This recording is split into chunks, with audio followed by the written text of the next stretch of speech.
Ladies and gentlemen, John Shrek. Just trying to look at the layout here.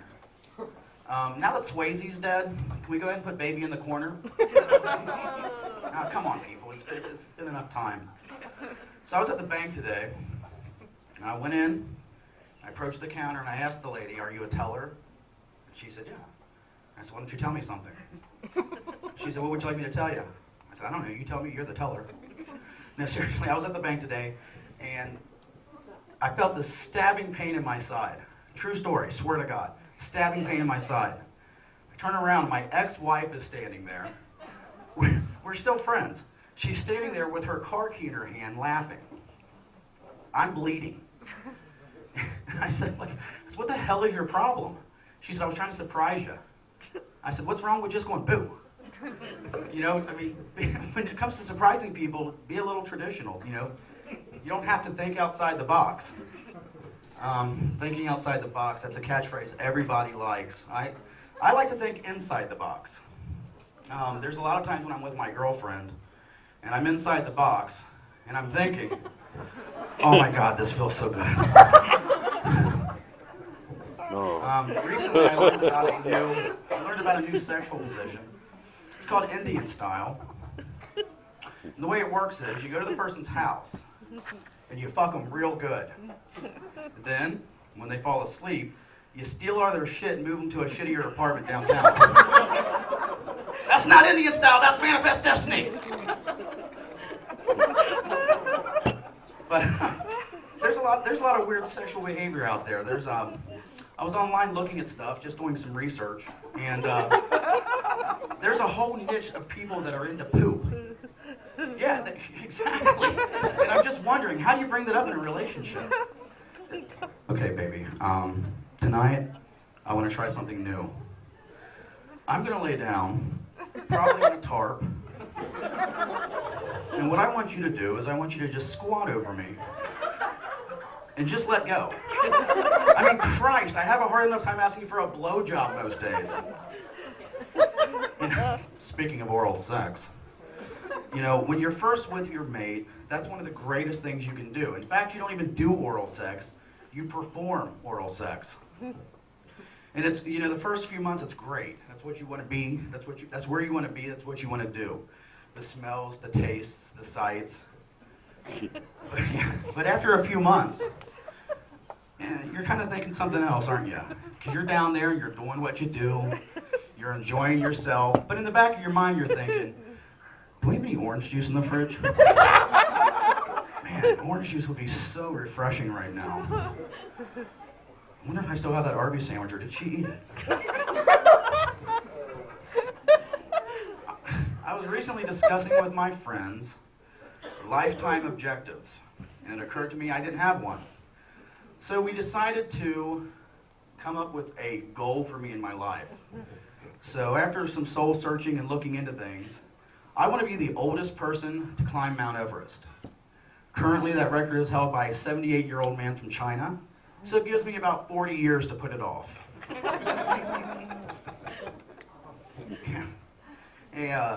An association I belong to recently participated in a program called Adopt a Highway. Anyone familiar with that program? Yeah. Essentially, you take on the responsibility of cleaning up a mile stretch of road. And I was opposed to taking part in it because you know the day is going to come where you have to tell that highway it's adopted.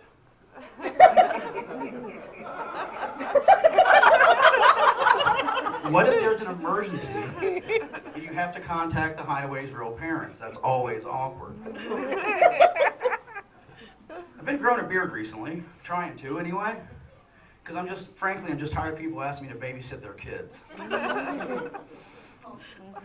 Growing a beard's on my bucket list. Everyone has a bucket list. I have a different kind of list. It's called a fuck it list.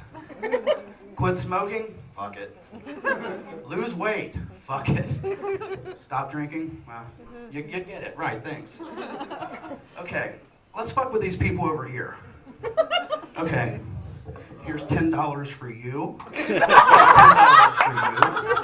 Here's $10 for you. That's a lie.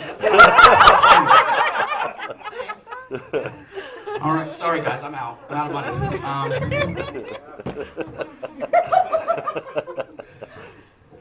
Have you ever seen someone, and we can all say that we're not judgmental and we're all we don't judge, but have you ever seen someone that you just look at them and you know their farts would really stink? Okay, so fart jokes. Have you ever been involved in a conversation that you have no fucking clue what's going on? There's a crazy lady that works with me. And I'm sitting at my desk the other morning, and she comes up to me, and she says, honey, we found out it wasn't cancer. And I said, oh, great. And she walked away. And then I looked at my coworker, and I said, what if I just fucked up? What if we wanted it to be cancer? What if it was someone she really, really hated, and she wanted it to be cancer? And I just might have pissed her off, and that's why she walked away. I don't know. I have a friend that is 500 pounds, and he sleeps with men, and he sleeps with women. He is bi and large. Wait,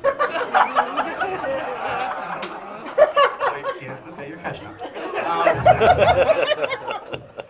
Cannonballs, icebergs, general poor manufacturing. These are all things that will sink a ship. Loose lips will not sink a ship.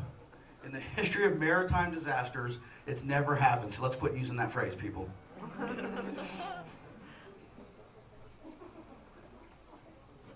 There's a new fashion statement that I've been seeing lately that I find alarming. Now understand, I'm speaking as a big person. The young ladies out there that are bigger girls, I love you all, you're wearing these really tight shirts and really short shorts. And what you have to understand is, guys like me, I see that, and it makes me want a bagel. Until you walk away, and then it makes me want some cottage cheese. So,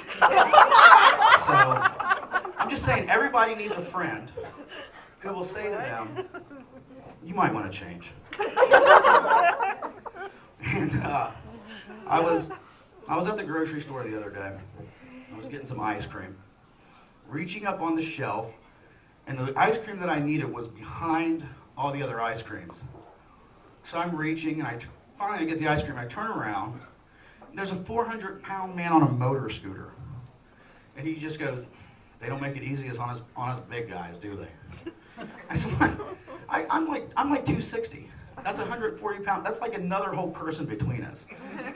Don't lump me in with your tribe. Although I have crossed the threshold where I can no longer fall funny.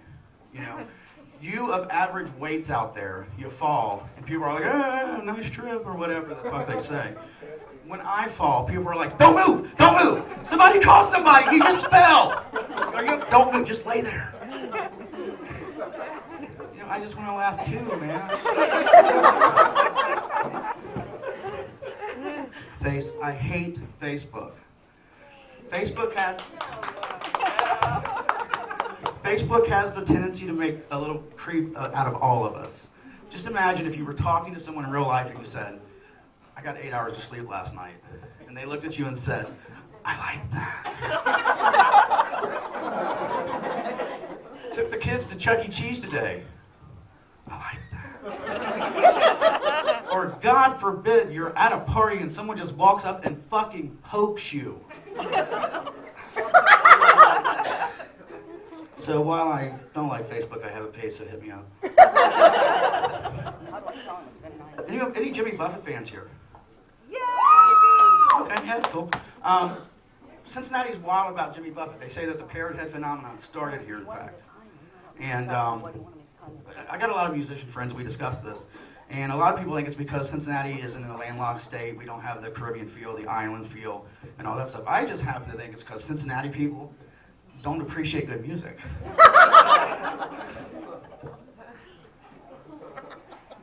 I was trying to eat healthier. I was having a big bowl of oatmeal the other morning. And I realized how to make the oatmeal more palatable. It needs a pound of bacon, half a pound of sausage, and about 8 pancakes. And a cup of syrup. It goes right down. I'm telling you, it goes right down. Try it. You'll really enjoy it.